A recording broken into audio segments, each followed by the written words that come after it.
జనాలు నన్ను చూసినప్పుడు ఈ అమ్మాయి నడవలేదు, ఈ అమ్మాయి డిజేబుల్డ్, ఈ అమ్మాయి వల్ల కాదు అనుకోకుండా నన్ను చూడంగానే ఒక అచీవర్ కనిపించాలి సార్. కేవలం నీకో చేతిలో కాళ్ళ లేకపోతే నువ్వు వికలాంగురాలి కాదు. నీకు అలాంటి బాధ మనసులో పెట్టుకోకు. లివ్ లైక్ ఏ లైఫ్ కరెంట్. ఈ జీవితానికి అర్థం ఉండాలి, పరమార్థం ఉండాలి, చాలా ఇంపార్టెంట్.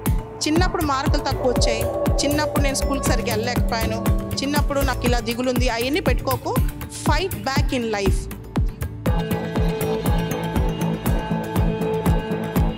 ఒకే ఒక్క వ్యక్తి నన్ను పోరాటం చెయ్యి, నువ్వు ఫైట్ బ్యాక్ చెయ్యి. లైఫ్లో ఛాలెంజెస్ వస్తాయి, సవాళ్ళు వస్తాయి, కానీ ముందుకెళ్ళు అని చెప్పిన వ్యక్తి మా నాన్న. సో ఈ పోరాటం ఎప్పటికీ ఆపద్దు. ఇది మన లైఫ్.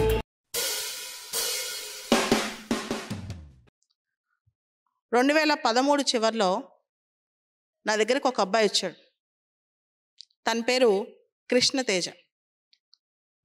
వచ్చి, మేడం మాది చిలకలూరుపేట, గుంటూరు జిల్లా, నాకు ఐఏఎస్ కావాలని కోరిక చాలా ఉంది, నాకు ఆన్సర్ రైటింగ్లో ప్రాబ్లం ఉంది, సమాధానాలు రాయటంలో, నాకు సహాయం చేస్తారా అని అడిగారు. నేను అప్పుడు చాలా బిజీగా ఉన్నాను అనమాట. అప్పుడే నాకు ఒక చిన్న బాబు పుట్టున్నాడు, నాకు జాబ్కి వెళ్తున్నా, నా స్టూడెంట్స్ చాలామందికి నేను మా ఇంటికి వస్తే కోచింగ్ చెప్తున్నా, ఇట్లా చాలా బిజీగా ఉన్నా అనమాట. పొద్దున సాయంత్రం ఇంటికి ఎవరు వస్తే వాళ్ళకి పాఠాలు చెప్పేదాన్ని గ్రూప్గా కూర్చోబెట్టి. అండ్ అదే టైంలో నాకు అప్పుడే బాబు కూడా ఉన్నాడు. నా వల్ల కాదు, నాకు నీకు స్పెషల్గా టైం ఇవ్వలేను, కావాలంటే అందరితో పాటు వచ్చి కూర్చొని నేర్పిస్తాను.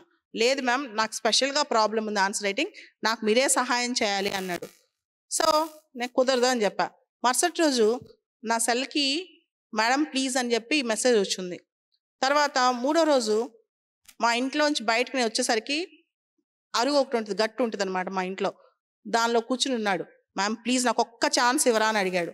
సరే, ఈ అబ్బాయిని ఎలా వదిలించుకోవాలని చెప్పి, నాకు మామూలుగా టైం లేదు, రోజు మార్నింగ్ 4:30కి టైం ఉంటుంది. పొద్దునే రోజు మార్నింగ్ 4:30కి నేను క్వశ్చన్ పేపర్ రాసిస్తా, నువ్వు రోజు ఆన్సర్ రాయాలి.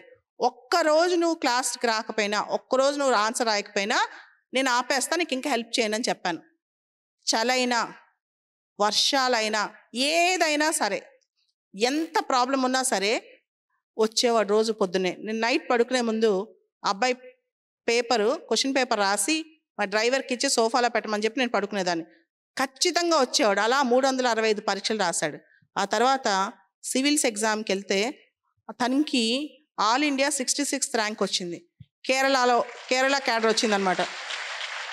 కేరళ క్యాడర్ వచ్చింది, తను వెళ్ళిపోయాడు. ఇక ఇంకొక విషయం కూడా ఇక్కడ, ఇది అవుట్ ఆఫ్ బాక్స్ అని విషయం మీకు చెప్పాలి. జనరల్గా ఆంధ్ర తెలంగాణ క్యాడర్ రాకుండా వేరే క్యాడర్ వస్తే బాధపడకుండా నా దగ్గరకు వచ్చి వెళ్ళిన వాళ్ళు ఒక్కరు కూడా లేరు. కొంచెమైనా బాధపడతారు, అయ్యో నాకు ఆంధ్ర రావాల్సింది, తెలంగాణ రావాల్సిందని అనుకుని బాధపడి వెళ్ళిపోతారు. కానీ ఈ అబ్బాయి కేరళ క్యాడర్ రాగానే కృష్ణతేజ దగ్గరకు వచ్చి, ma'am you know my cadre అన్నాడు. వాట్ యువర్ క్యాడర్ అన్నా? గాడ్స్ ఓన్ కంట్రీ అన్నాడు. ఏంటి కేరళనా అన్న? అవునని నవ్వుకుంటూ వెళ్ళిపోయాడు. అయ్యో మ్యామ్ కేరళ వచ్చింది అనలా, వెళ్ళిపోయాడు. మ్యామ్ అక్కడ నా అవసరం ఉంది, నాకు అక్కడ వేశారు, నేను పని చేస్తా, అంతే. వెళ్ళాడా? వెళ్ళిన తర్వాత 3 సంవత్సరాలకి, నేను తర్వాత పెద్దగా రెగ్యులర్గా మాట్లాడలేదు తనతో. 3 సంవత్సరాలకి టీవీలో అబ్బాయి గురించి చూపిస్తున్నారు. కేరళలో అలపి జిల్లాలో సబ్ కలెక్టర్, తెలుగు అబ్బాయి. పెద్ద ఫ్లడ్స్ వచ్చాయి, వరదలు వచ్చేసాయి. 6-7 గంటల్లో ఫ్లాష్ ఫ్లడ్స్, చాలామంది మునిగిపోయే ప్రమాదం ఉంది. కానీ అబ్బాయి 2 లక్షల మందిని కాపాడాడు అని చెప్పి న్యూస్ వస్తూ ఉందన్నమాట. నేను వెంటనే తనకి కాల్ చేశాను. కాల్ చేసి, really proud of you Teja, I'm very happy to see this interview your achievements in the TV అని చెప్పా. ఏమన్నాడు తెలుసా? Ma'am I'm always your student, I'm committed to do for something for the country and for the people అన్నాడు. దేశం కోసం నన్ను ఇక్కడ వదిలేశారు, నేను పని చేస్తాను అని చెప్పి వెళ్ళాడు. ఇలా చాలా చేశాడు. ఈ విషయం అందరికీ తెలిసింది, ఇంక్లూడింగ్ ఆంధ్రప్రదేశ్ సీఎం గారికి, డిప్యూటీ సీఎంకి. సో వాళ్ళు పవర్లోకి రాగానే తను మళ్ళీ పిలిపించుకున్నారనమాట ఆంధ్రాకి. ఇప్పుడు పంచాయతీరాజ్ కమిషనర్గా ఆంధ్రాకి వచ్చి చేస్తున్నారు. సో వచ్చే 5-6 సంవత్సరాల్లో ఆంధ్రప్రదేశ్లో గ్రామాలు, నేను తనకు ప్రత్యేకంగా చెప్పా, తన ఆశయం కూడా అదే అనమాట. ఆంధ్రప్రదేశ్లో గ్రామాల యొక్క రూపురేఖల్ని ఎంతో కొంత మార్చి వెళ్ళే ప్రయత్నంలో తను స్టార్ట్ చేశాడు వర్క్ అనమాట. So that's how. మీరు అనుకుంటే 10 సంవత్సరాల్లో ఒక వ్యక్తిని ఆ ట్రాన్స్ఫర్మేషన్ నేను చూశాను. అంటే ఒకటి చెయ్యాలి అని వచ్చిన వ్యక్తి 10 సంవత్సరాల్లో దేశానికి ఎంతమంది చేశాడు, ఎంతమంది జీవితాలను ఇన్స్పైర్ చేశాడు, ఎంతమంది జీవితాల్లో మార్పు తీసుకొచ్చాడు. మీకు తెలుసా, తను కేరళలో కోవిడ్ చాలా విస్తృతంగా వచ్చినప్పుడు దేశం మొత్తం వచ్చింది, ప్రపంచం మొత్తం వచ్చింది. ఎక్కువగా కేరళ వాళ్ళు చాలామంది చనిపోయారు అనమాట. ఆ టైంలో కోవిడ్ అయిపోయిన తర్వాత ఎవరైతే పిల్లలకి అమ్మా నాన్న చనిపోయారో, లేదా తల్లిదండ్రులు ఒకళ్ళు చనిపోయారో, అనాథలయ్యారో, వాళ్ళందరినీ వాళ్ళ చదువు పూర్తయ్యేంత వరకు వాళ్ళకి స్పాన్సర్స్ని పెట్టేశాడు. అందరితో మాట్లాడతాడు. చాలా అంటే ఒక విషయాన్ని అవుట్ ఆఫ్ బాక్స్ సొల్యూషన్ ఎలా తీసుకురావచ్చు, ఒక విషయాన్ని మార్పు ఎలా తీసుకురావచ్చు అనే దాని మీద మనం తన దగ్గర నేర్చుకోవాలి. అట్లా నేను అంటాను, రియల్ హీరో ఎక్కడుంటారు, నిజమైన హీరో ఎవరు? మనం సినిమాలు చూస్తుంటాం, యాక్షన్ చూస్తుంటాం. అంటే సినిమాలంతా యాక్షన్ మనకు తెలుసు. వాళ్ళని సినిమా చూసి మనం ఫ్యాన్స్ అయిపోతుంటాం. కానీ మనం రియల్ హీరో కదా మన లైఫ్లో. మనకంటే ఎవరున్నారు? మనం చెయ్యాలన్న తపన మనకి ఎందుకుండదు తెలుసా? మనకు ఒక భయం, ఇన్ఫీరియారిటీ కాంప్లెక్స్. మనకి చిన్న జాబ్ వస్తే చాలు, మనం ఇక్కడ సెటిల్ అయిపోతే చాలు, మనం ఇలా ఉంటే చాలు, మనకి ఫుడ్ దొరికితే చాలు అనుకుంటాం. కానీ మన వల్ల ఎంతమంది జీవితాలు బాగుపడతాయి, ఇండియాలో ఎంతమంది జీవితాలు మార్చవచ్చు, ఎన్ని జీవితాలు మనం ఇన్స్పైర్ చేయొచ్చు, ఒక్కసారి మనం ఆలోచిస్తే ఎంత గొప్పగా ఉంటుంది. చాలామంది యువత ఇక్కడ చాలామంది లక్ష్యాలు ఉంటాయి. అందరు నేను ఐఏఎస్లు అవుతానే గొప్ప అని చెప్పను, మీరు అనుకున్నది చేయండి. మీకు చిన్న ఎగ్జాంపుల్ చెప్తాను. మరి రాజమండ్రిలో ఉందో లేదో నాకు తెలియదు, కానీ చాలా పెద్ద పెద్ద నగరాల్లో అయితే స్విగ్గీ, జొమాటో ఇవన్నీ ఉంటాయి. స్విగ్గీ అనేదాన్ని కరెక్ట్గా 10 సంవత్సరాల క్రితం దానిలో 2 తెలుగు అబ్బాయిలే, శ్రీహర్ష, ఇలా 3 ఉన్నారు. వాళ్ళు చిన్న కామర్స్ సంబంధించి కొరియర్ సర్వీస్ స్టార్ట్ చేశారు 2014లో, జస్ట్ 10 ఏళ్ల క్రితం. ఆ సర్వీస్ అంతా నడవలా. వెంటనే స్విగ్గీ స్టార్ట్ చేశారు. స్విగ్గీ స్టార్ట్ చేసిన తర్వాత స్విగ్గీ కొంచెం సక్సెస్ అవ్వగానే, స్విగ్గీ అంటే మీకు తెలుసు కదా, మనం ఫుడ్ కావాలంటే ఫుడ్ డెలివరీ యాప్, అరగంటలో 20 నిమిషాల్లో మన ఇంటికి మనకు కావాల్సిన కోరుకున్న ఫుడ్ తీసుకొచ్చి పెడతారనమాట. స్విగ్గీ స్టార్ట్ చేశారు. స్విగ్గీ స్టార్ట్ చేశాక కొంచెం సక్సెస్ అవ్వగానే ఇన్స్టామార్ట్ స్టార్ట్ చేశారు. ఇప్పుడు తెలుసా, కరెక్ట్గా 10 ఏళ్లలో వాళ్ళ ప్రస్థానం దాదాపు 90,000 కోట్ల టర్నోవర్ ఉంది స్విగ్గీలో. ఇప్పుడు 90,000 కోట్లు, దాదాపు 1,00,000 కోట్లు. ఐఐటి చదివిన 2-3 అబ్బాయిలు అంతే. అంటే కొన్ని వేల మందికి ఎంప్లాయ్మెంట్ ఇస్తున్నారు, కొన్ని వందల వేల మందికి ప్రతిరోజు ప్రతి నగరంలో వాళ్ళు అనుకున్న లైఫ్ని సులభతరం చేస్తున్నారు.